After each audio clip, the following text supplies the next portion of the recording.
Ja Morant want to be a thug until he run into some real ones. Now available in paperback and e-readers, Spellbound, A Darker Shade of Black.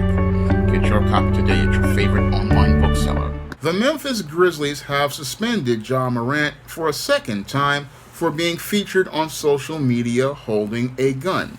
Now, in this most recent incident, Ja Morant went on the Instagram live of his friend Devontae Pack, where he showed himself in a video flashing a handgun while driving and singing along with a rap song. And this second incident violated NBA policy once more, and this has led to the Memphis Grizzlies looking to suspend Ja Morant once again from participating in activities with the team. Now, this is the second time that Ja Morant has been suspended for participating in conduct such as holding a gun, because a couple of months ago, Ja Morant was shown on Instagram in a nightclub brandishing a firearm, and this is what led to his first suspension. And this incident is compounded with other incidents of Ja Morant participating in off-court conduct that really violates the NBA code. He is currently being sued by a high school prospect after a fight during a pickup game in Ja Morant's backyard, where Ja Morant and Devontae Pack allegedly attacked the boy, and then Ja Morant went to his house to pull out a firearm.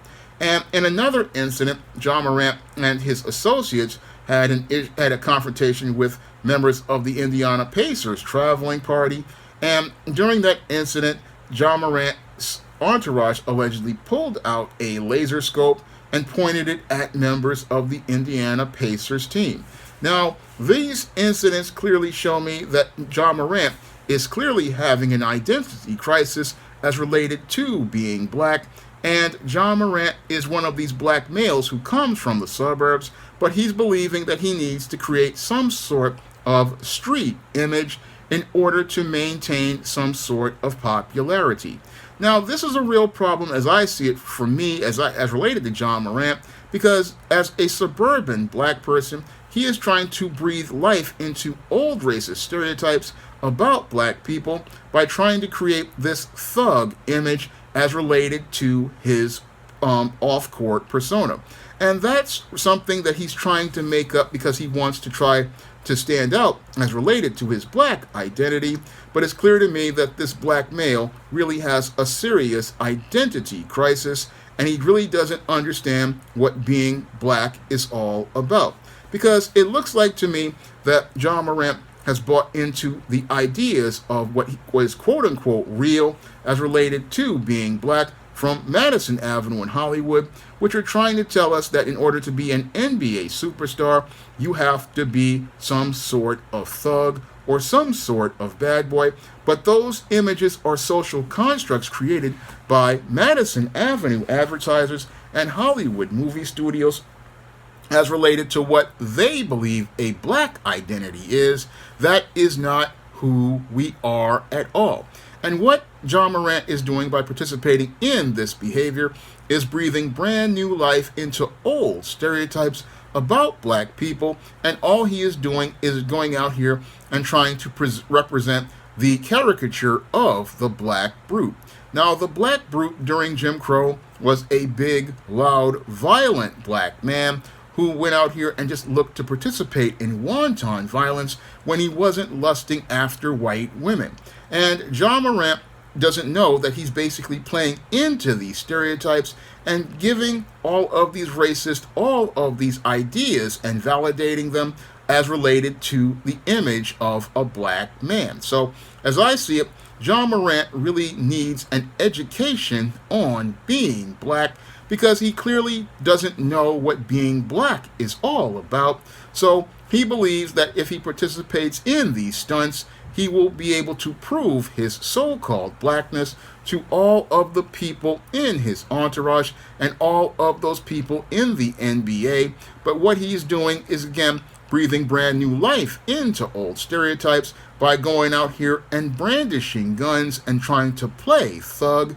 And as he tries to play thug, he shows us that there is nothing real about anything that he's doing, because as a guy from the suburbs, he's looking to overcompensate as related to his insecurities about his black identity by going out here and playing up the stereotypes in an effort to quote-unquote keep it real. And what's really sad about this is that Ja Morant was a solid player and a good business person who was able to negotiate himself a over $100 million deal with the NBA, but he's turning into his own worst enemy as his insecurities about his black identity are undermining him, because he's thinking that he needs to keep it real by playing into a stereotypical social construct created by whites to define his blackness. And as he goes out here and fits into that stereotype to try to gain the approval of whites and non-blacks, what he's doing is showing everybody that he's basically confused as related to his understandings of what being black is all about. Because he's sitting there thinking, in order to be black, you need to be some sort of thug, some sort of bad boy, like rappers like the NWA or 2 Live Crew or Tupac Shakur. But what he doesn't understand is that he is on the same road as Tupac Shakur, the late rapper who basically believed all of the hype about the thug life that he never was a part of. Because Tupac Shakur was basically a guy from the East Coast who was pretending to be a thug as related to his image for his music and the movies. He was a Madison Avenue and Hollywood social construct, and this Madison Avenue social construct basically became Tupac's real persona he wanted to emulate, and Tupac thought that he could go out here and play thug in the real streets. And one day when he went to Las Vegas to watch a Mike Tyson fight, he tried to play the thug with some real gangsters, and those real gangsters went out here and took his life. And I wouldn't want to see that happen to Ja Morant, but Ja Morant, sadly, is playing the same dangerous game that Tupac Shakur played. He's sitting out here playing with these guns, trying to play this thug bad boy image. And as he's playing this thug bad boy image, he's out here thinking that he's some sort of badass tough guy, not understanding that his suburban act don't mean nothing to real dudes. And if he ran up on real, they would show him that he isn't what he thinks he is.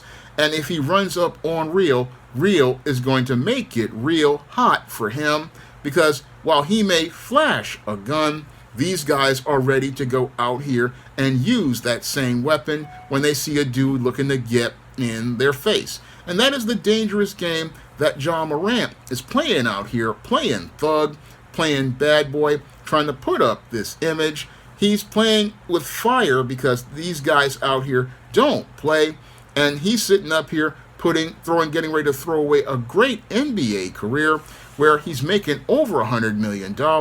I mean, he's doing this because he feels insecure about his black identity. He feels uncomfortable about his success. And in some ways, I don't believe he thinks he deserves that success. And that's why you see him acting out in this dysfunctional fashion. It's his own fear of success and fear that he's not a real black person that I believe is the thing driving him to participate in this self-destructive behavior, because he's out here, he's making over $100 million with the NBA, he's living very well, and he basically believes he doesn't deserve that success. This is a major problem that some successful black men wind up having. They don't believe they deserve their success, so subconsciously they try to sabotage themselves, and I believe that is what Ja Morant is doing out here, trying to play thug. He believes that he only deserves the streets, and now he's trying to be a part of streets he was never a part of, because he's sitting up there in the suburbs trying to play thug with his guns and this rap music, but he's never lived that life. And I can tell you, as somebody who's lived in the South Bronx, that's not a life you want to live, nor is it anything you want to emulate, because many of those guys who are gangsters, they are gangsters because they don't have any of the amenities that Ja Morant ever had, possibly a father in the home, possibly a good home where he could live, and a stable environment. Many of those guys who come from the South Bronx, where I live, they would love to have all of those amenities that Ja Morant has and all of those resources that Ja Morant squanders foolishly by going out here and trying to be something that he's not. He's sitting up there trying to claim a life that most brothers and sisters who come from a place like I do would love to get away from. He's sitting here trying to claim that life, but he doesn't understand the dangers of that life. He doesn't understand how rough that life is, but he wants to sit there and claim this.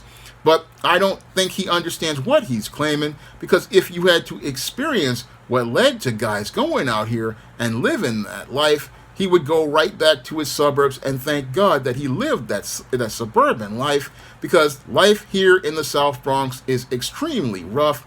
Life here in places like the South Bronx is extremely hard, and it's guys like those gangsters with the guns who make life hard for all of those brothers and sisters who are trying to get themselves up on their feet, because the people like Ja Morant are trying to emulate, these are the crabs in the barrel that tear down our community and tear down our best and brightest people by terrorizing them or taking their lives, all because these people want to be in a fiefdom as related to running the streets, but the streets that they run aren't really owned by them.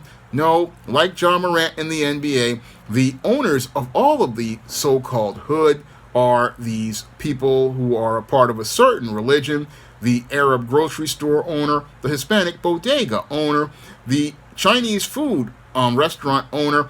There are no black people who have any sort of economic or political power, and that's what life is like in places like the South Bronx, and this is what leads to guys becoming so-called thugs and gangsters, because they don't own anything, but they create an imaginary fiefdom where they're thinking about running turf. And again, Ja Morant buys into this thinking, oh, this is a black man. No, that's not a black man. That's a white supremacist social construct. And that social construct is something Ja Morant is trying to emulate. Even though he has gone out here and got success, he doesn't understand how he's undermining his success by buying into old stereotypes about black people, and is basically about to wind up messing up his NBA career, because his behavior as it stands right now, this is his second suspension, and if he keeps it up, they may eventually say that he violated their contract with the NBA, and they may wind up releasing him, because with him participating in this type of erratic and out of control behavior, he is a liability to the team. It doesn't matter how good he plays, he is a liability to the Grizzlies, and the Grizzlies cannot afford to take a loss as related to his behavior, because if he's out here playing with laser scopes and flashing guns and is a part of the team, he's a liability to that team, because if he's caught up in an incident, their image suffers, and if he's on the road with the team,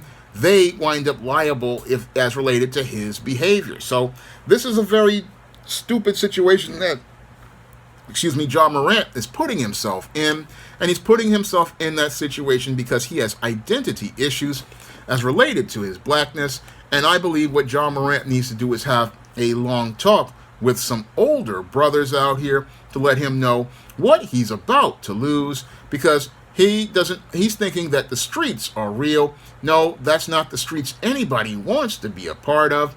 No, that's a life people live because they're desperate and poor. And when you have success like Ja Morant has, you don't want to be hood rich. No, you want to build wealth that will allow you to be able to take care of your family.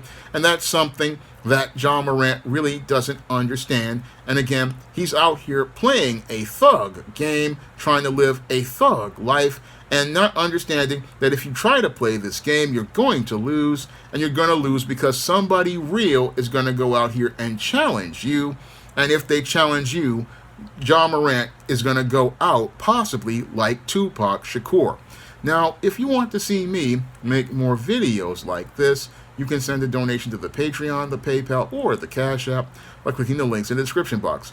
And if you want to pick up some of my positive black fiction on the SJS Direct imprint, like the ISIS series, the E-Steam series, the John Haynes series, and the books of the Spinsterella trilogy, you can find those books on Amazon.com in paperback and Kindle format, along with my other novels, The Thetas, A Recipe for Success, and Eternal Night. And that's all I have to say for this video. You can comment, rate, and subscribe. Now available in paperback and e-readers, Spinsterella. Discover the dark side of love in this goth and lovely romance with Spinsterella. Get Spinsterella in paperback and e-readers at your favorite online bookseller today.